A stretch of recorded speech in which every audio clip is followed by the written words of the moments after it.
1500க்கும் மேற்பட்ட படங்களில் நடித்த தமிழ் நடிகை சினிமாவில் சம்பாதித்த மொத்த சொத்துக்களையும் வளர்த்த உறவினர்களுக்கு தானமாக கொடுத்துருக்குறாங்க. அது யாருன்றதான் வீடியோக்குள்ளே பார்க்க போகிறோம். கிட்டத்தட்ட அனைத்து நடிகர்களின் படங்களையும் நடித்தவங்க, 1500க்கும் மேற்பட்ட படங்கள், 6000த்துக்கும் மேற்பட்ட நாடகங்கள் நடித்தவங்க, இளம் வயதிலேயே பாட்டி வேடங்களில் கவனம் ஈர்த்தவங்க, இன்ன வரைக்கும் சொந்த ஊரில் குலதெய்வமாக வழிபடுறாங்க. யார் இந்த நடிகை அப்படின்றத பார்க்கலாம். சாதனைகளுக்கு சொந்தக்காரர் வேறு யாரும் கிடையாது. மறைந்த பழம்பெரும் நடிகை ஏசியன் லக்ஷ்மி 1927ஆம் ஆண்டு விருதுநகர் மாவட்டம் அருப்புக்கோட்டை அருகே இருக்கக்கூடிய கிராமத்தில் பிறந்தாங்க. 13 பிள்ளைகளில் கடைக்குட்டி பிள்ளையாக பிறந்தவங்க. பிறக்கும் முன்பு வரை இவரது தந்தை ராஜா கம்பளத்து நாயக்கர் அரண்மனையின் நிர்வாக பிரிவில் பணியாற்றியிருக்கிறாரு.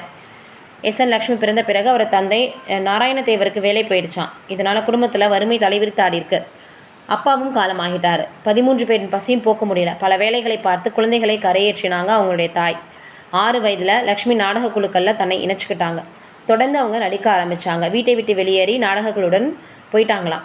சந்திரலேகா படத்தில் நடனக்குழுவில் ஒருவராக நடிச்சிருக்கிறாங்க. டாக்டர் சாவித்திரி, நல்ல தங்கை, தாமரைக்குளம், அவனா இவன் என பல படங்களில் நடிச்சிருக்கிறாங்க. பாக்தாக் திருடன் படத்தில் எம்ஜிஆர் நடித்தாங்க.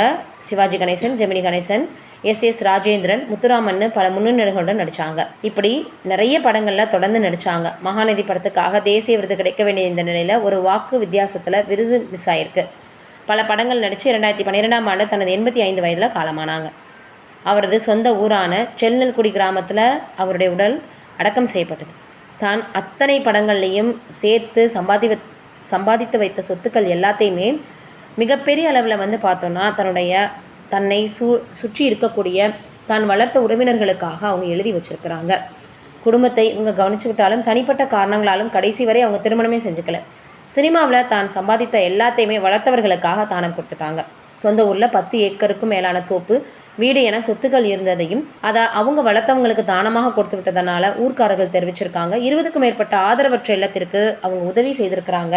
மிகப்பெரிய அளவில் இந்த மனசு யாருக்குமே வராதுன்னு சொல்லி வராங்க.